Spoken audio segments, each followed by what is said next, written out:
நச்சிவாரு அந்த மார்க்கெட்டுக்கு வாரத்திலே ஒன்று ரெண்டுலாம் இதில் வர காசு அதை அவங்க செப்பரேட் பண்ணி தான் அந்த கேட்டகரிக்கு அவங்க மூவ் பண்ணுறேன்.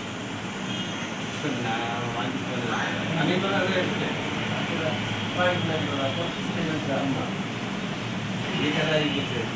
அது நல்லா நிற்கிட்டா 3.5 மடங்கு இது வாயோட பெரிய சைஸ் கெல்லாம் கொடுக்குது. 3.5 கிட்டத்தட்ட இவ்வளோ நீளம், இவ்வளோ நெட்டை கல் அதில் வாய்க்கிறது. ஆனால் பாட்டுறது சில பார்க்கறதுக்கு நம்ம என்ன நினைச்சோம், அந்த சாதா ஒரு சின்ன உருண்டை அது வெளியே வந்துருக்கே இருக்கு.